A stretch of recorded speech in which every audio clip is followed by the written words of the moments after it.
Hello,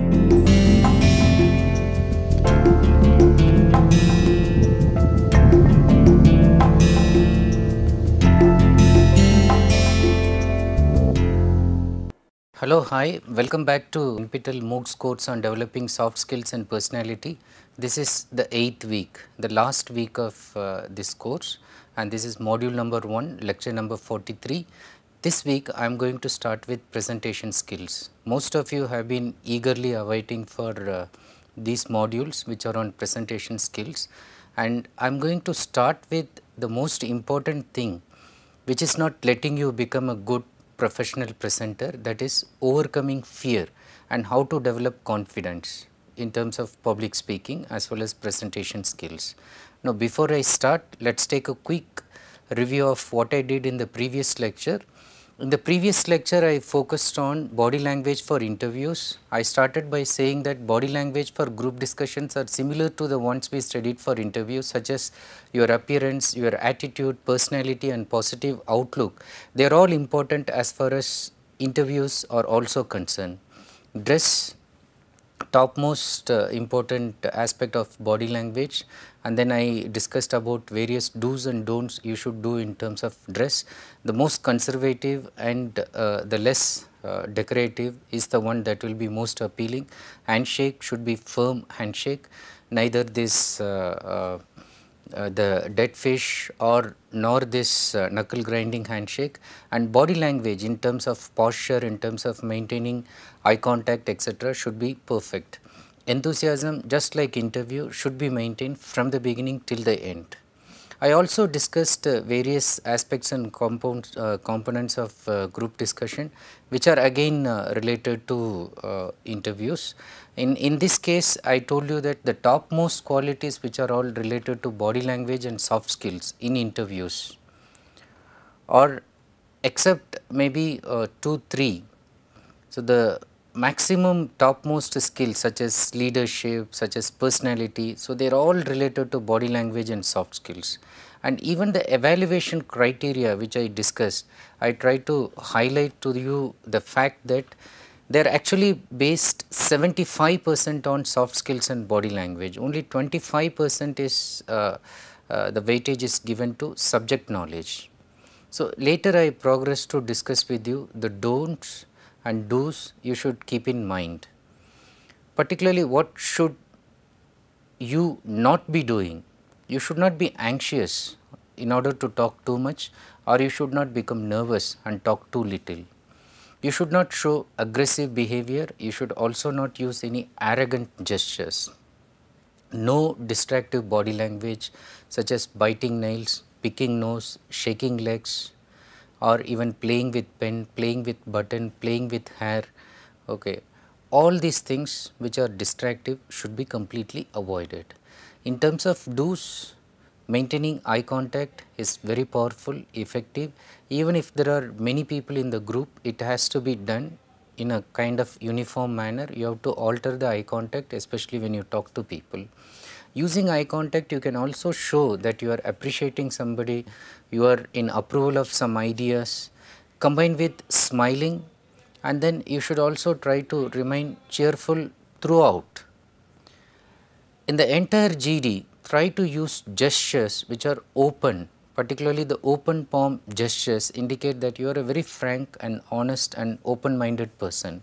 Walk upright and then sit tall, and then while talking slightly lean towards the other speaker to show that you empathize, and then you show some kind of agreement and acknowledgement with what is being discussed.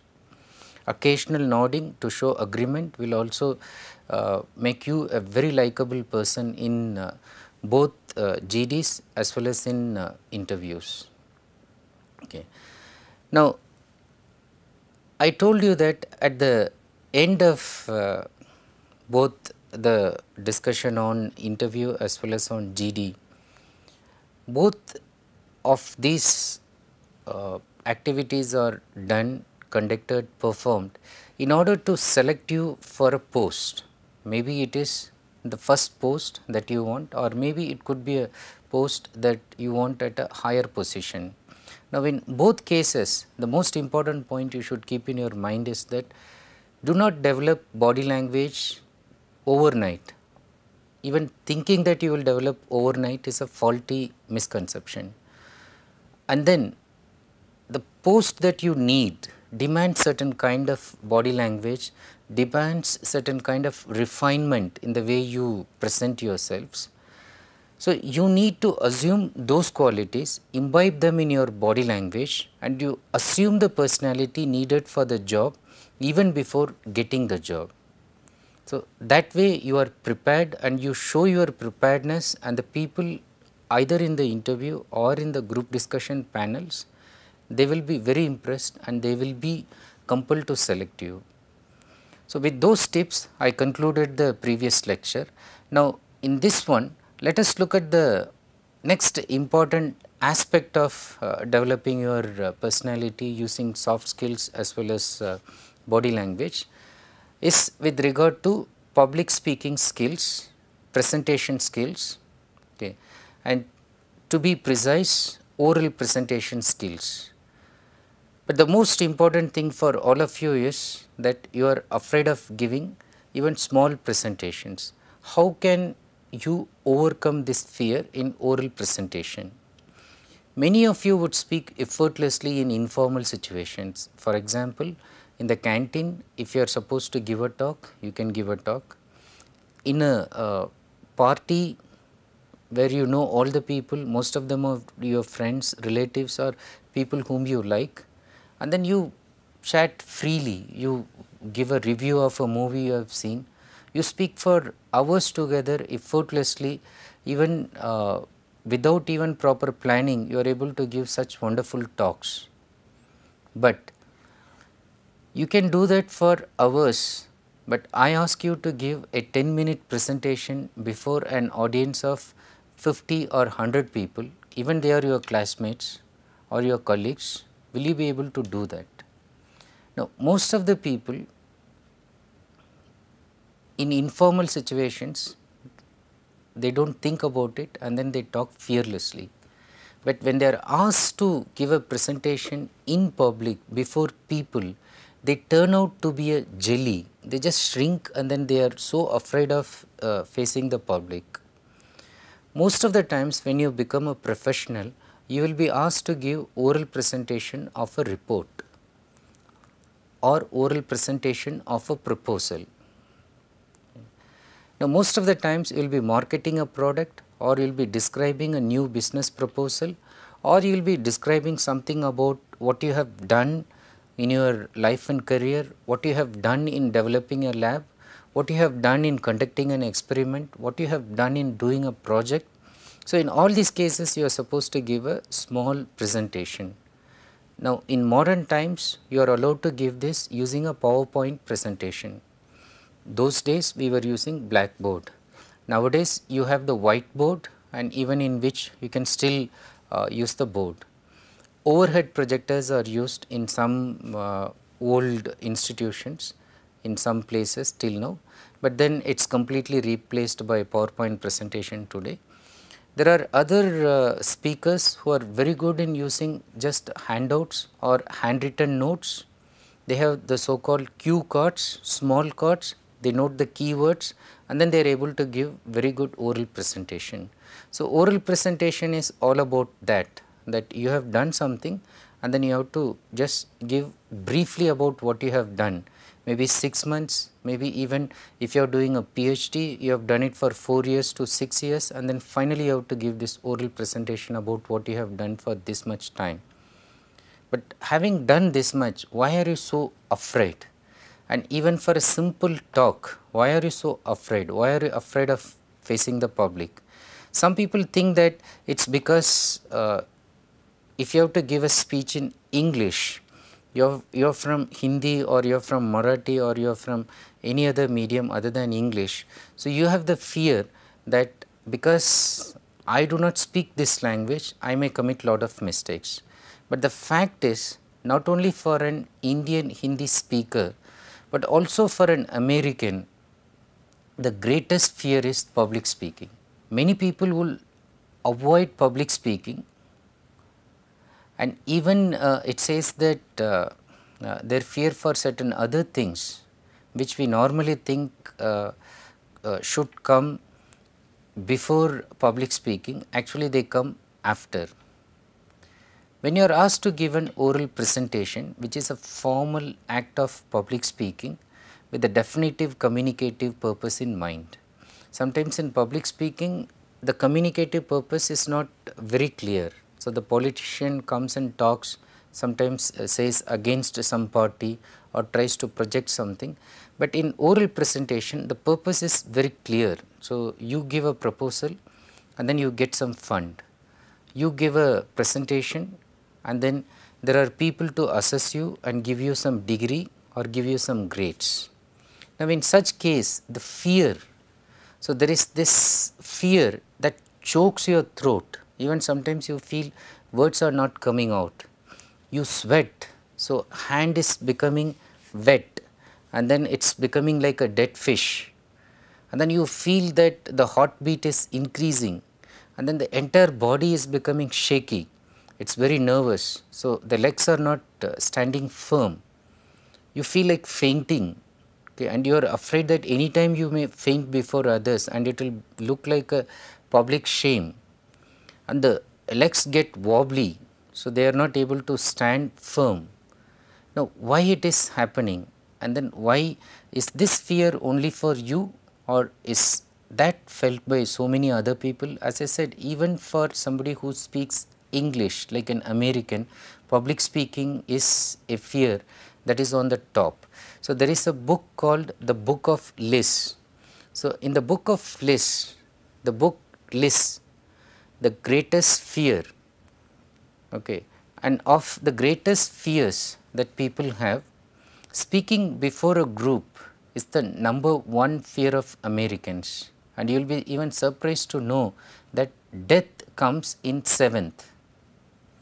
People are afraid of death only after the 6 items which precede it, and of the 6 other items you have snakes, you have insects, and on the top you have public speaking.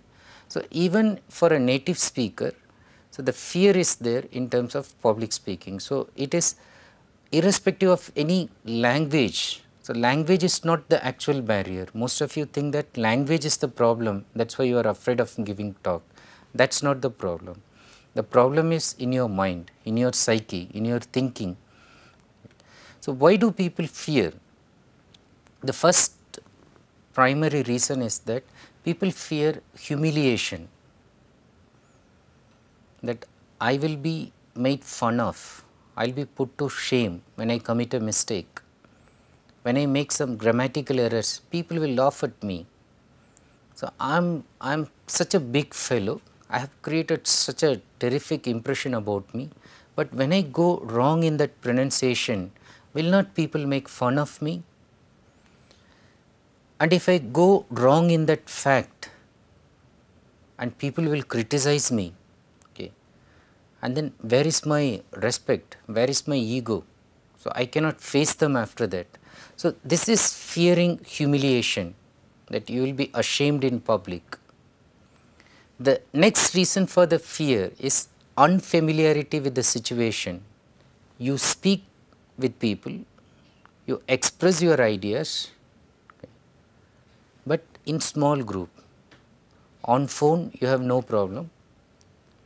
When you have to write something using chat without seeing the person on Facebook or emailing, you have no problem. But when you have to see people face to face before you and they are in big groups, then you have problem. With small groups again you do not have a problem. So, that unfamiliarity you are not used to. From our birth, we are not actually talking to thousands of people all the time. We are all the time talking to individuals, small in number, hardly 1 or 2 people at a time. So, that is the reason that unfamiliarity with the situation is also giving you some kind of intimidation.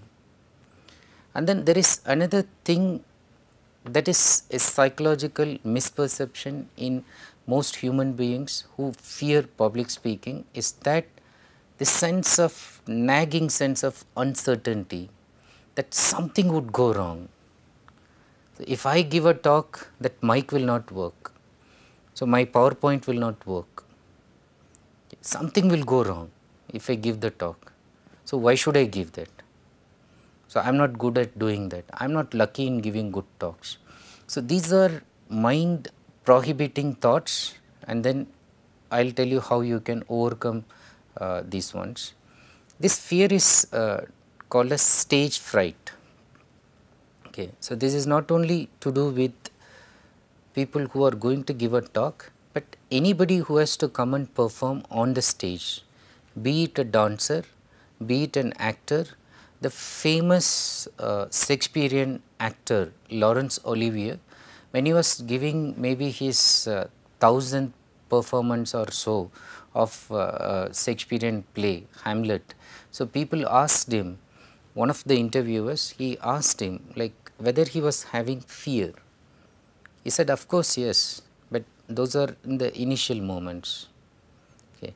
So, even a seasoned experienced actor, okay, who can speak the language well, who knows the dialogue by heart, has some fear, okay, maybe of the uncertain, maybe of some kind of psychological intimidation, and that is normal. So, what is important is you should be confident. So, even when he was having that slight fear, he was very confident that he will go and he will manage, and then he will emerge successfully. That is because he has this positive self image. So, having a positive self image that whatever circumstance it may be, so once I have decided to give a talk, I will give, and whatever happens I will come out of it, because what others tell do not matter for me. If I feel good about what I did, so that is fine. So, that is positive self image, and avoid self underestimation that I am bad, I am low, I cannot do this. Also, you should avoid comparing yourself with others. So, thinking that she speaks better, okay, her vocabulary is far superior than me. Oh, he has a very commanding voice. She has a good personality. So, even if she says wrong things, even if she commits errors, people won't notice it, but when I do that, people will notice it. So, that is comparison. But how you can overcome this?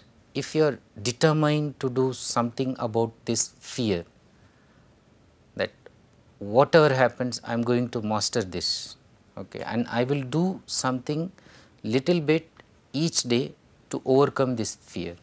So, start practicing at a small informal level, prepare, give a small talk for 3 minutes, 5 minutes, 10 minutes, 15 minutes, 1 hour presentation, thoroughly prepared one, then feel free. Anybody is asking you for a presentation, anytime you can give. But at the beginning, you should try to volunteer, even if people are not calling you. If you are in a class, if the teacher is asking somebody to give a small presentation, just raise your hand and then you volunteer. You will start getting the inner energy once you volunteer. So, things will fall in place once you agree to do something. But once you shy away from that, you are not going to escape that fear factor. Keep in mind, as I had discussed before, this interesting hormone adrenaline secretes in our body only during fight or flight response. Either you have to run away or you have to choose to confront. So, only when you give that kind of response, the adrenaline pumps in your body, gives you a lot of energy, and then you are able to do your best, much better than what you actually thought yourself to be. When you choose to fight and give a talk, instead of running away from the talk, instead of bunking the class when your presentation turn comes, instead of giving all lame excuses that your throat is not good, fever is there, stomach pain is there, and running away from that, if only you choose to fight and then go to the stage, face people and give the talk, that adrenaline will secrete, and then you will get that energy and then you will become confident after 2-3 minutes. Once you realize, okay, I am able to stand before people, so the confidence will come. And familiarize, experience, practice, do that again and again. After some time, people will tell you, oh, the word that you used, unimaginable, the word choice that you made, how did you do that? So you realize that, oh, did I speak like that? Did I use that word? Even I didn't plan before. But how did that happen? Adrenaline helps you to take out what is called as passive vocabulary in you, and it will activate that. That is, what is unutilized in your subconscious mind will be activated to your conscious mind when this adrenaline is there. So, every day you are listening to thousands of words, okay, of which 10 words you may remember, 5 you may use, 1 or 2 you may continue to use. Okay. Maybe those 2 words you continue to remember, but there are some 8-9 words which are lying dormant in your mind, not utilized, but when such a situation comes where you push yourself and then you confront your fear, it will come out. The other interesting thing about giving talk and why you should not so much bother about other people is that people are buried in their own thoughts and insecurities. How many times you have worn new dress and then stood before somebody and asked, do you see any change in me? So they say, oh, what change? I don't see anything. So you have to tell, I am wearing a new dress, okay, or I am using a new pen or something. So they don't watch you, and especially in a situation, in a classroom situation for example, the teacher has asked each one of you to give a talk for 5 minutes. When you are giving the talk, a class of 40, you started and you are thinking that all the 39 people are looking at you and then scrutinizing you and trying to just scan and get out the wrong things from you. You should be completely wrong.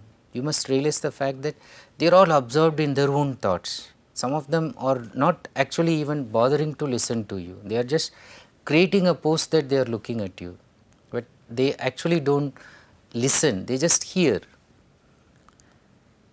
Why? Because in their mind, they are just thinking, oh, my turn will come next, my turn will come next. So what should I say? How should I? Even a simple thing like introduce yourself first day. How fearful it is for some students. So when each one is doing it, so immediately somebody is noting, what should I say? Oh, I should follow like that girl. I should use that phrase that guy used. And they note it sometimes, they keep rehearsing in their mind, but half of the time they don't even pay attention to what others are telling. So people are generally buried in their own thoughts and their own insecurities. They themselves are afraid, what will I do when my turn comes? Okay. So they don't even notice when you are nervous. So you should not think that they are observing me, my legs are shaking, I am holding a paper and that paper is shaking, and that's giving me a kind of nervousness. Actually people don't even see that the paper is shaking. In fact, when you feel nervous, when you shake, your legs are shaking, you just tell your inner mind that be cool, I will finish it and then only I am leaving.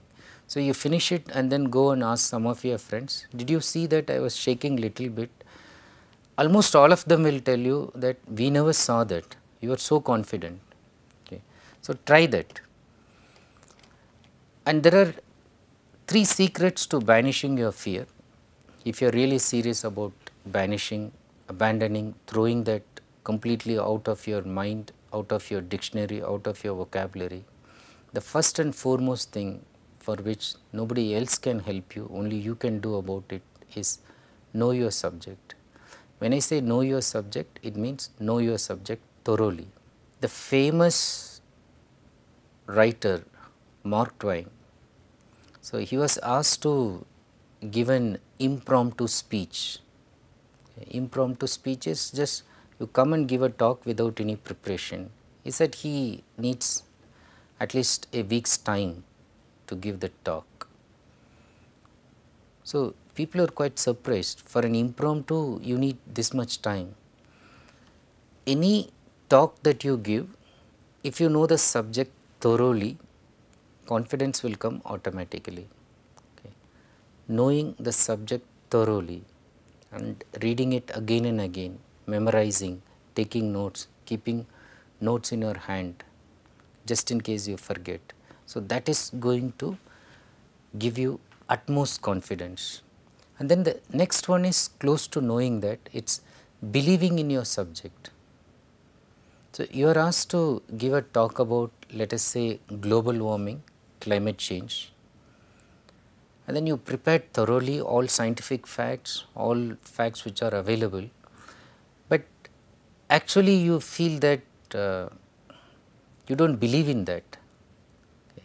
And when you do not believe in that, your subject will not have the conviction in your audience, and the audience will feel sleepy. You won't know why they are not showing interest. That is because they know that your thoughts, your ideas are not getting expressed through your inner heart. The passion is missing. So, you have to believe that. And knowing the subject, believing, then the next secret to banishing fear is practice, practice, practice, and keep on practicing. There is no shortcut. The more you practice before the mirror, recorded once, videotaped once, okay, keep watching it again and again, memorize it, know it by heart. Even if you are woken up at sleep and then they are asking you to tell it, you should be able to tell it. Keep the points at your fingertips. Now, if that is there, which comes out of thorough practice, repeated practice, absolutely there will not be any fear. Okay. But as I said, there will be some slight initial fear, although I say that you can overcome that, but that, as I said, it will go once you start delivering and once you get a grip with your audience. So, that fear, the initial one is slight anxiety that is there. How can we reduce that anxiety? First and foremost, visualize your delivery. Visualize, imagine that at the end of it, the audience are going to give you a standing ovation. They are going to praise you for giving that great talk. People are going to clap. Okay. Your most favorite person who is sitting in the audience is going to come and shake hands with you. You feel so encouraged. So, visualize your delivery, that you are giving the most successful talk and people are so happy, and then they come and then congratulate you. Visualize positively. Do not visualize any negative thinking. Think that you are going to give that best talk, and then know your subject, respect preparation. So, in order to know the subject, you have to prepare thoroughly. Know who are the audience, what are their interests, and then accordingly you prepare. And while doing that, practice presentation. Even just imagine that you are giving before the audience, you collect some dummy audience, your friends, your brothers, sisters, relatives, and then give talk. When you do that, and actually when you go and give the talk there, relax your mind. Do not let any negative chatter come in your mind. Okay, relax it, and overall respect your audience. Do not waste their time. Okay.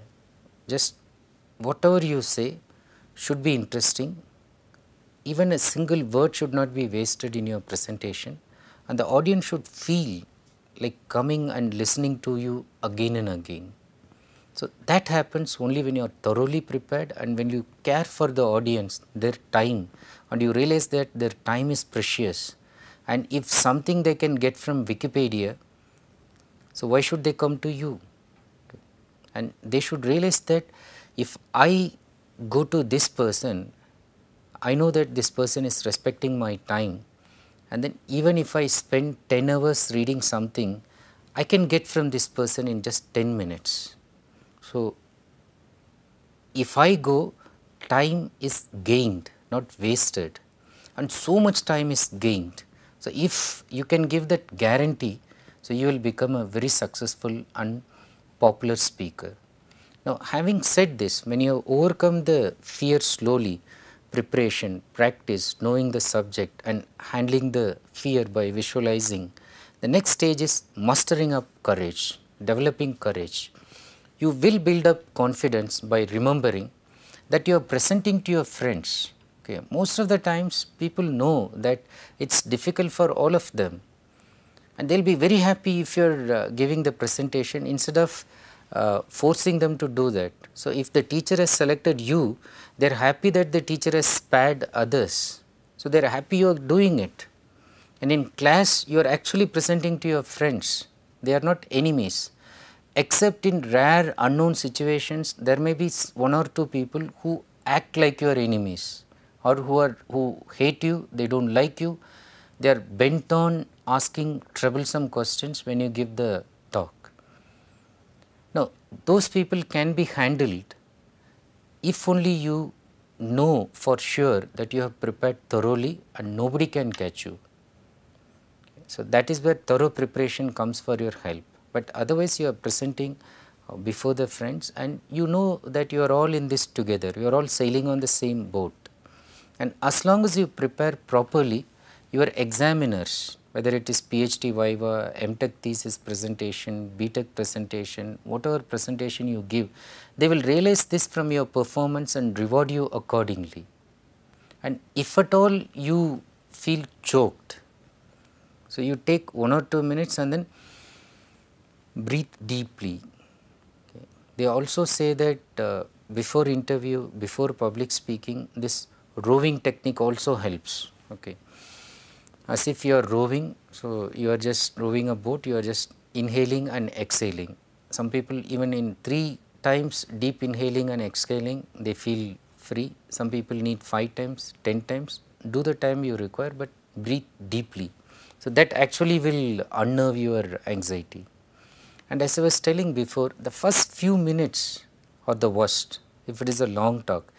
In some cases it is just few seconds, even by 1 minute or so you will just muster up courage and then you will develop confidence.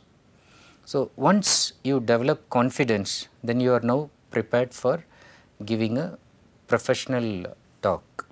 Now, that I will discuss in the next lecture, but before I leave you, I just want to give a quote from another personality development book writer, Zig Ziglar.